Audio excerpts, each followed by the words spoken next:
So I've owned the Batis 40mm for about 2 months now, and I still haven't taken the sticker off my lens yet. I don't know why, must be because of the Asian in me. Oh, that kind of hurted.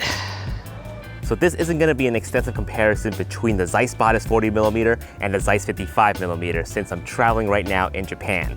But people really want to hear my thoughts on the 40mm after actually owning it for about 2 months now. The typical questions I often get asked over my Instagram DMs are, is the 40mm better than the 55mm? Should I get the 40mm over the 35mm? Which of these prime lenses are the most versatile? And my thoughts on the whole aperture issue when you closely focus on an object with the 40mm Batis. Now before we get this video started, I just want to thank our friends over at squarespace.com for help making this video possible. Okay, so let's answer this question first. Is the 40mm better than the 55mm? Honestly, that's a tough question to answer because they feel like two different lenses to me. Although I use the 40mm more often now, there are times I would pull in the 55mm for that portrait look to really highlight the subject. And whenever I need to hone in on the details of a certain object, I would grab the 40mm. So two different lenses, two different use cases for me. But if you were to ask me, is the 40mm better than the 35mm? I would say yes. Both lenses have very similar focal view, especially when you compare to a mid-range lens like a 55mm. Both lenses are great for general use that can capture street and environmental shots without making the shot look too wide or slightly distorted like an ultra-wide angle lens would. However, the close focusing feature of the 40mm is what gives it the advantage in versatility.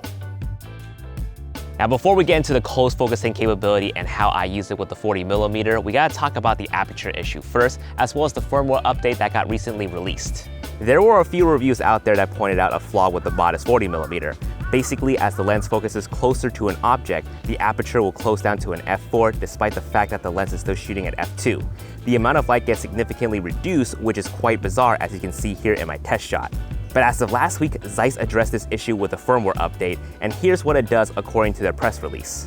The Zeiss Batis 40mm will only automatically stop down at preset aperture values between f2 and f2.5 at a focal distance between 24 and 65 centimeters, in extreme cases to max f2.8. With an aperture value of f2.8 and up, the aperture will remain unchanged across the entire focus range.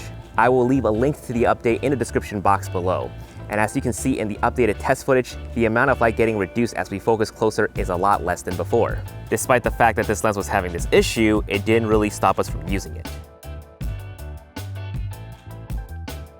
We've been using the 40mm a whole lot in our recent YouTube videos, in particularly the ones that we shot in Hong Kong. We've been using the lens to shoot all of my hosting segments as well as highlighting some of the products that we have to feature in the videos. Again, it's the close focusing capability that makes this lens incredibly versatile. Although it isn't a macro lens, it still allowed us to get pretty close to an object to focus on the details. Something that we honestly struggled with the 55mm. Back then, we would have to step further away, punch into Super 35 mode, and use clear image zoom to get the detail shots. Or carry a macro lens with us. But with the 40mm, we can just simply go closer. And if we wanted to, use Super 35 mode to get an even tighter shot. Again, for portraits, I would still go for the 55mm. It creates less distortion on a person's face, making them look more flattering. With the 40mm, it's better for environmental portraits. Let's quickly go over the physical differences between the two lenses. The 55mm is obviously tinier, but even though the 40mm may look bigger, it's really not that much heavier. The 40mm has the focus limiter switch, but none of the lenses have an autofocus manual focus toggle. Also, the 40mm has an OLED display that is dope as fuck. Alright, so let's talk about price. The 40mm is about $12.99 and the Zeiss 55 is about $9.98. But to be honest with you can probably get one for about $600 to $700 if you know where to look.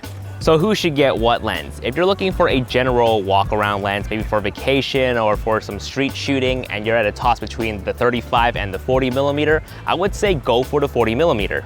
This honestly trumps the 35mm f2.8 in my books, and the close focusing makes this lens a lot more versatile. The Batis 40mm is a fantastic travel lens as well. Think of all the close-up shots you can get of your food. But if you're a try-and-true 1.4 kind of guy, then you may still want to go for the 35mm f1.4. But if you're looking for a lens strictly for portraits, but still want to mix in a little bit of street stuff, but you don't want something that's too tight like an 85 because you still want a little bit of that compression, then you might like the 55 1.8 a little bit more. Let me know in the comments down below which of these two lenses you would choose and why. And before you go, Again, Vivi and I are in Japan right now. For 2019, we are focused on rebranding ourselves as traveling hybrid shooters, and we'll be populating those photos and videos on our website hosted on Squarespace. With Squarespace, we're able to rebuild our website with their clean templates. Everything's as simple as click and drag. Definitely check back in the next month to see our progress. However, you can try out Squarespace for yourself right now with a free trial. Whether you're building a portfolio or setting up an online shop, Squarespace is an all-in-one solution for you. And when you're ready to launch, go to squarespace.com/JasonVong to save 10% off your first purchase of a website or domain. You're welcome. See you guys in the next end card. Peace.